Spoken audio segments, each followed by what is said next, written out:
What's good, everybody?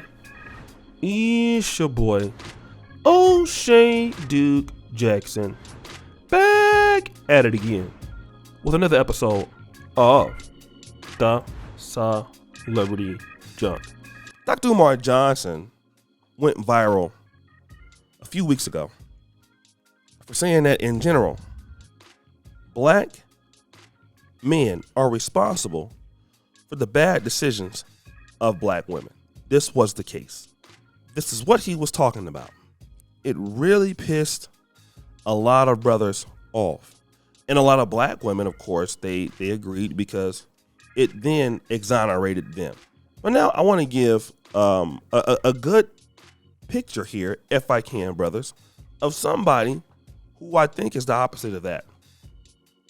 And that is Tamar Braxton.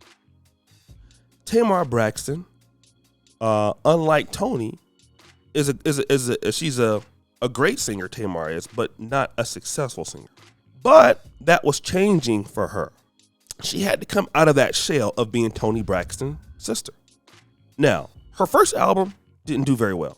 But on the family's reality series TV show on WeTV, I believe it was called Braxton Family Values or Meet the Braxtons or something like that.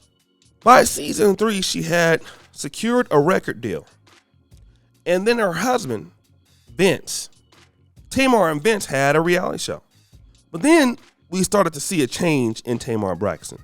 She was hard to get along with. Second album got 2 Grammy nominations, but she still was self-destructive. People talked about behind the scenes, which we already knew. She's hard and difficult to work with. This is something that really kills a lot of black professional people. Being difficult to work with. Let me say, let me put it into more. Let me be more frank.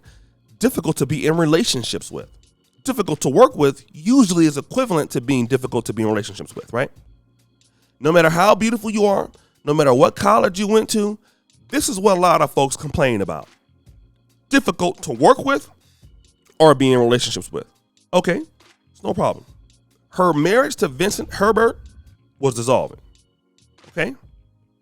By season 5, she was divorced, no record deal, fired from the reel, and complained that the reality show ruined her image. Then, after that, was David Adefeso, the Harvard Nigerian American.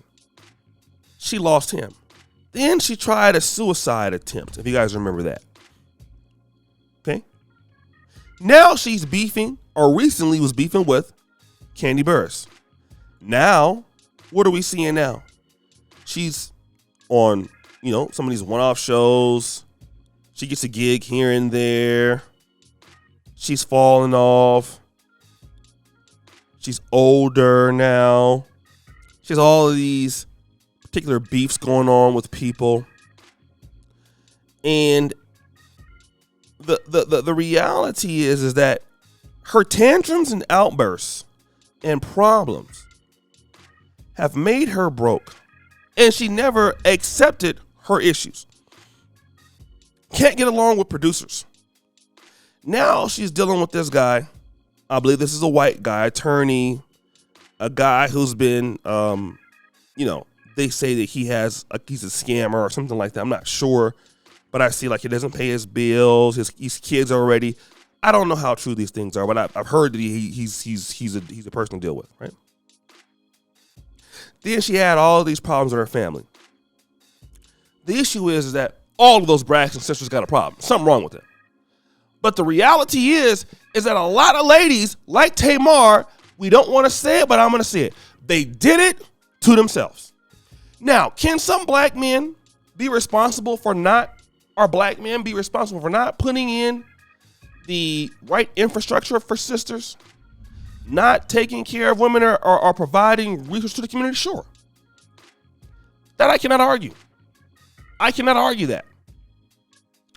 But I want to then ask the question, was that the case with Tamar?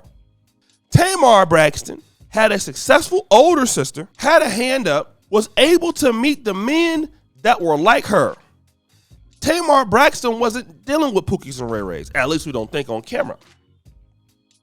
That is not who Tamar Braxton was exposed to.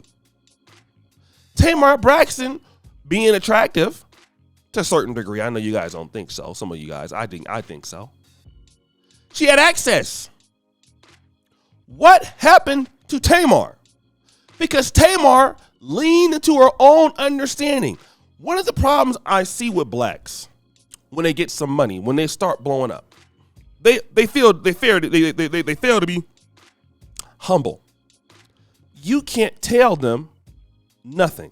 Oh, I'm preaching today. You can't tell them nothing. And it all goes to their head. Now, all of a sudden, that evil attitude some of the brothers and sisters may have had, and they hid it when they was broke, or entitled attitude, it comes out. This is not everybody. Some people. Even whites included, black, any race of people. But that person who they always wanted to be comes out. And now they have gotten beside themselves. They have gotten beside the people that cared about them, their family, their friends, their own husband. And then they spiral out of control like they're drug addicts. And then at the end of their spiral, they have the unmitigated gall to say that somebody made me look bad. This was done on purpose to make me look bad. Now, I will tell you, if you're ever on a reality show and you're black, the whole purpose, in my honest opinion, is to make you look bad. That's why you're there. But when you can't get along with nobody, you get kicked off the reel, you lose your husband, you lose the second guy, you have this attempt of, the suicide, because of why? You can't keep it together. And it is a lot of people in Black America that are in that particular situation.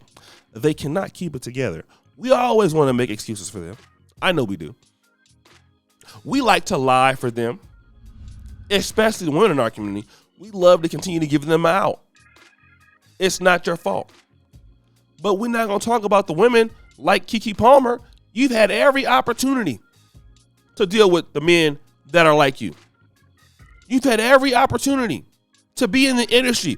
You're not dealing with the broke guys. Yet still, you have a hard time making the right decisions. And you can't make the decisions because simply you don't want to make them. You want to do what you want to do. And it is about time that we stop babying folk in Black America, men or female, on their decisions that they gladly wanted to make. Let's just call it for what it is. You wanted to do that. Stand by it. Stop telling these people that it's their fault. Stop lying to them. Stop blaming them for your own decisions, for why you failed, especially when you had success. When you had success, it was all about you, right? It was all, look at what you did. I thank God and the Holy Spirit and everything else. Once you was doing it, but now you lost it. Now it's somebody else's fault. Ain't that something? When you did it, you got there by yourself. Now you lost it, somebody else's fault that you lost it. Ain't that something? Don't that make no goddamn sense? Hell no, it don't make no sense. But I'm going to tell you something else. A lot of things that folk do don't make no damn sense. It doesn't. It's a lie. And we sit back and we coddle people in our community. And we sit back and we allow folks to fail all the time and blame others when they fail, instead of saying you did it to yourself. As a man or as a woman, you did it to yourself. But we love to lie to people. To free my N-words. We like to take things from their own situation, like take it out of context. Let's absolve that person. Let's exonerate that person. They didn't do nothing wrong. They're right there on camera doing whatever you see them doing, but still free my N-word.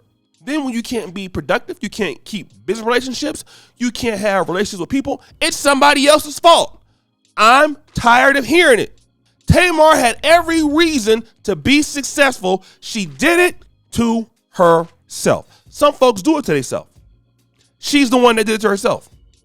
We need to be okay with the fact that she did it to herself. So guys, what do you think? It's your boy, O'Shea Duke Jackson, back at it again with another episode of The Celebrity Junk.